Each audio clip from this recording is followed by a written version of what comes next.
Eu acho que minha história começou primeiro com a leitura, que foi mais ou menos na 7ª série, tinha uma professora de português meio maluca, assim, e ela colocou a gente para fazer muitos trabalhos que lidavam com muitos livros e a gente podia escolher qual livro a gente queria ler. Então isso para mim era surreal. Então, a partir daí eu comecei a ler que nem uma louca e aí depois escrever também.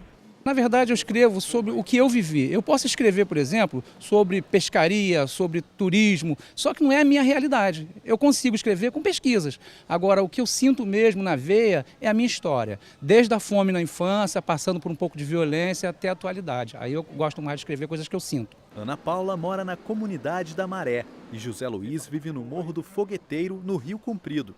Ana gosta de ler. Clássicos. Até hoje eu sou vidrada em clássicos, assim, literatura mundial, literatura brasileira também. Principalmente os clássicos, tipo Shakespeare, sei lá, Machado de Assis, eram os que eu mais li, acho que são os que eu continuo lendo, assim, até hoje. O meu repertório é basicamente nacional, né? Vem desde Machado de Assis até João Cabral de Melo Neto. José Luiz gosta de escrever contos, romances e poemas. Este foi dedicado aos bairros e comunidades do Rio de Janeiro. Lembrei que quando engatinhava, cá comigo arquitetava. Um dia vou andar aí. Alcancei algum progresso, caminhei com bom sucesso, pelas ruas sem receio.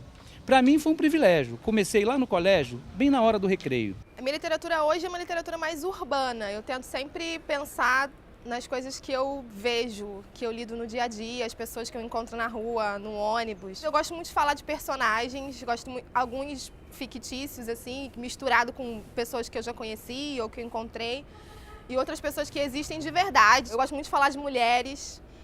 Para mim, as mulheres são mais fascinantes, assim, para escrever sobre elas.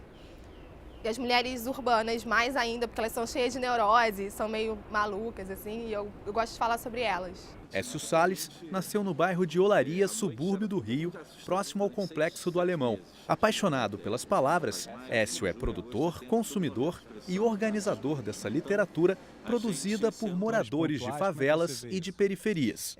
Eu não diria que é um movimento.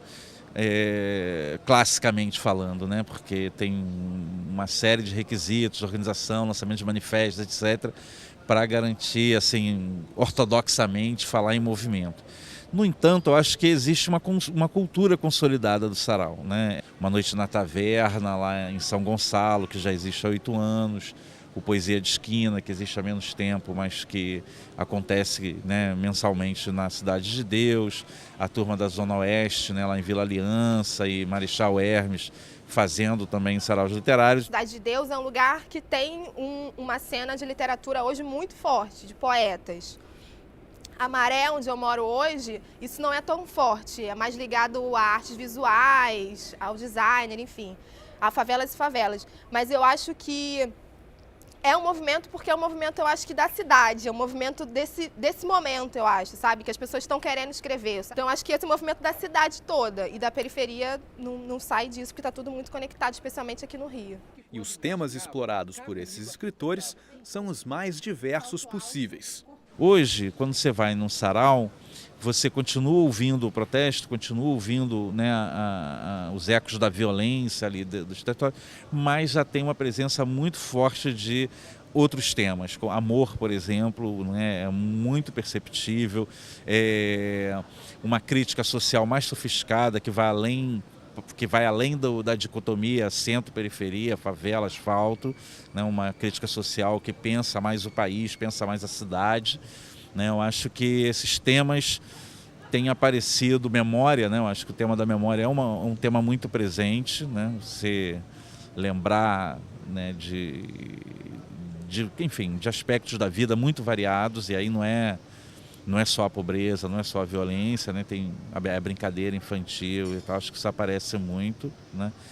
E cada vez mais a busca de uma performance, né, em torno da palavra.